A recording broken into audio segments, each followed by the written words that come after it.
प्रिय बच्चों, सुप्रभात। आज हम कक्षा 8 विषय सामाजिक। तो हमारी पुस्तक बदल गई है, नई पुस्तकें आ गई हैं। हमारा नया कोर्स CBSE पैटर्न वाला। तो मैं आपको किताब दिखा रहा हूँ। किताब है सामाजिक विज्ञान संसाधन एवं विकास भाग 2। भूगोल की पुस्तक है। अभी नई पुस्तक चली है, अभी हमारे इस साल ये चलने वाली पुस्तक है।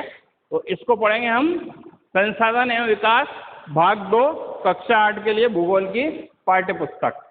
तो इसका आज हम पाठ 1 पढ़ेंगे। पाठ 1 है संसाधन। संसाधन क्या होते हैं, संसाधन किसे कहते हैं, ये सब हम इस पुस्तक में पाठ 1 के अंतर्गत हम पढ़ेंगे। तो संसाधन क्या है?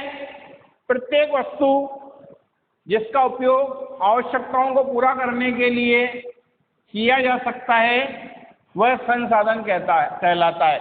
आवश्यकता यानी मनुष्य जीवन में हमारे जो जो आवश्यकताएं हैं, वो आवश्यकताएं की जो पूर्ति होती है, वह संसाधन कहते हैं। यानी जो चीजें हमारे काम आती है, जल, हमें प्यास लग रही है तो हमारे लिए जल संसाधन है। हमें पंखे की आवश्यकता है, पंखा विद्युत से चलता है, तो पंखा और विद्युत दोनों हमारे लिए संसाधन है। रिक्शा, कहीं हमें जाना है, बस, रिक्शा, ऑटो रिक्शा, कोई सी भी चीज़ है तो वो हमारे लिए संसाधन है, यानी कि साधन है। तीसरी पाठ्य पुस्तक अभी पढ़ना है हमें, पढ़ने के लिए हमें कौन सी चीज़ आवश्यक है? हमें पाठ्य पुस्तक हमें आवश्यक है। सब्जियाँ, हमें भोजन करना है, सब्जियाँ करना है, नाश्ता लाना है, फल खाना है, ये सब हमारे लिए संसाधन कहलाते हैं। तो जो साधन हमारे आवश्यकता को पूरा करते हैं, वह संसाधन कहलाते हैं। एक वस्तु अथवा पदार्थ की उपयोगिता उसे संसाधन बनाती है।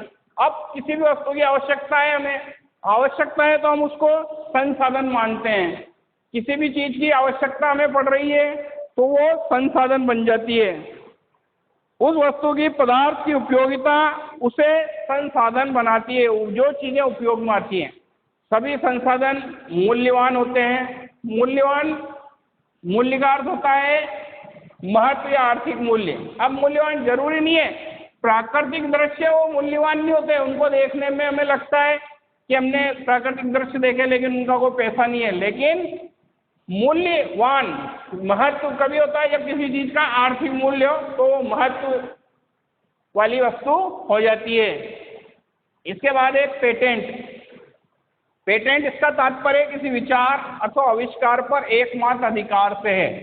किसी भी चीज़ का पेटेंट ले लेते हैं हम, किसी भी गोली का, दवाई का, किसी भी पुस्तक का, किसी भी चीज़ का, तो उसका एकमात्र अधिकार, वही व्यक्ति उस चीज़ को छाप सकता है, बना सकता है, या उसका आविष्कार उसने किया तो उसका कितनी प्रतियां हैं, वो उसकी गोलियां बनाई तो वो हजारों लाखों गोलियां वो खुद बना सकता है। ये पेटेंट कहलाता है।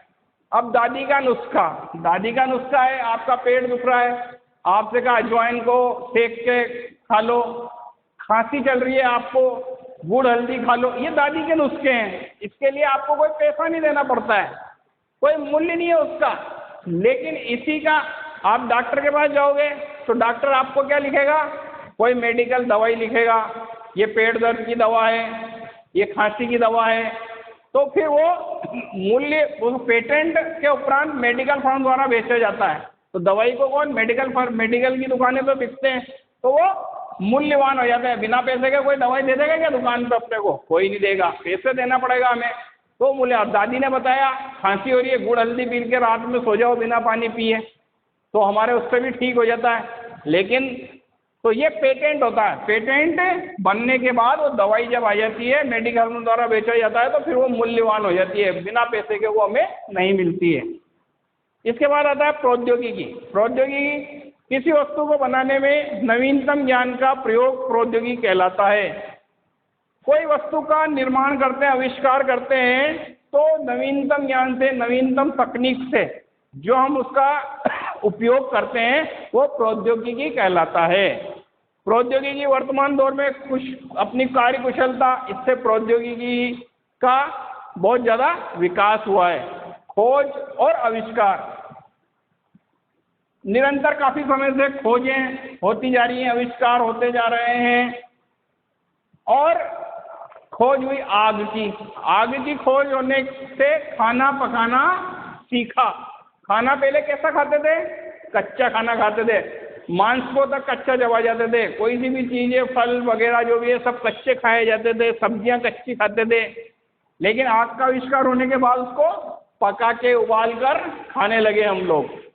इसी प्रकार पहिए के आविष्कार से परिवहन की। तो पहिए का आविष्कार, पेड़ के तने को गुड़कता हुआ देखा। मनुष्य ने सबसे पहले पेड़ के गोल तने को गुड़कता हुआ देखा, पहिए का आविष्कार हुआ। पहिए के आविष्कार से धीरे धीरे नवीनतम विधियों से उसका विकास होता गया, नवीनतम नई नई तकनीकों से गाड़ियां बनी और हमें परिवहन की, हमें दूर दूर तक जाने के लिए परिवहन के साधन, तो ये आविष्कार हुआ। जल विद्युत है, जल विद्युत, पानी से बिजली बन रही है। बिजली हमारे कितने काम आती है, यदि बिजली नहीं हो तो हमारा जीवन शून्य हो जाए। हम रात को हमें कुछ दिखाई नहीं दे, हमें कुछ समझ में नहीं पड़े यदि विद्युत नहीं हो, लाइट नहीं हो तो ये सारे प्रौद्योगिकी के अंतर्गत आविष्कार और खोज आती है। इसके बाद है संसाधन। तो संसाधन था हमारा, संसाधन में संसाधनों के प्रकार। संसाधन 3 प्रकार के होते हैं। संसाधनों के प्रकार 3 प्रकार के होते हैं: प्राकृतिक संसाधन, मानव निर्मित संसाधन और मानव स्वयं संसाधन। तो मानव संसाधन, तो संसाधनों के 3 प्रकार हुए हमारे: प्राकृतिक संसाधन, मानव निर्मित और मानव संसाधन। तो आज हम केवल प्राकृतिक संसाधन के बारे में पढ़ेंगे। प्राकृतिक संसाधन किसे कहते हैं? जो संसाधन प्रकृति से प्राप्त होते हैं और अधिक संशोधन के बिना उपयोग में लाए जाते हैं, वे प्राकृतिक संसाधन कहलाते हैं। अर्थात जो प्रकृति से हमें प्राप्त होते हैं उनमें हमें कोई उसको कुछ करना नहीं पड़ता है उपयोग में लाने के लिए। उसको लिया हमने प्रकृति से और सीधा हमने उसको उपयोग में ले लिया, वो प्राकृतिक संसाधन कहलाते हैं। जैसे हवा है, हवा आपको पता ही नहीं पड़ती है, आपकी हवा आती है, हवा हमारे जीवन के लिए जरूरी है। पानी हमारे जीवन के लिए जरूरी है। मृदा है, मिट्टी और खनिज, कई खनिज वस्तुएं सीधी हमारे उपयोग में आती हैं। तो ये सब चीजें प्राकृतिक संसाधन कहलाती हैं। तो जो प्रकृति से प्राप्त हमें होती है वो प्राकृतिक संसाधन कहलाते हैं। अब प्राकृतिक संसाधन भी 2 प्रकार के होते हैं। प्राकृतिक संसाधन 2 प्रकार के कौन से होते हैं? एक होता है नवीकरणीय और दूसरा अनवीकरणीय। तो पहला है प्राकृतिक संसाधन के 2 प्रकार, नवीकरणीय और अनवीकरणीय। तो नवीकरणीय वे संसाधन होते हैं जो शीघ्रता से नवीकृत अथवा पुनः पूरित हो जाते हैं। यानी कि नवीकरणीय मतलब होता है वे संसाधन जो शीघ्रता से पुनः पूरित हो जाते हैं, यानी कि आपने उसको उपयोग में लिया वो दोबारा आपको मिल जाते हैं। सौर ऊर्जा और पवन ऊर्जा इसके उदाहरण हैं। यानी कि आपने उसको लिया और लेने के बाद आपने उसको वापस दोबारा वो बन जाते हैं अपने आप ही। इसके बाद होता है अनवीकरणीय। अनवीकरणीय एक बार समाप्त होने पर उनके नवीकरण तथा पुनः पूरित होने में हजारों वर्ष लग जाते हैं, जैसे कोयला और पेट्रोलियम। तो यानी कि एक बार आपने कोयला जला लिया तो दोबारा कोयला नहीं बन सकता, उसमें बनने में काफी समय लगता है। पेट्रोलियम है, प्राकृतिक गैस है, इन सबको एक बार समाप्त होने के बाद ये दोबारा बनने में हजारों साल लगता है। मानव जीवन समाप्त हो जाता है। हमारा तो जीवन है हजारों साल लगे, हम तो 100 साल जी पाएंगे, हमारी तो मृत्यु हो जाएगी। धन्यवाद।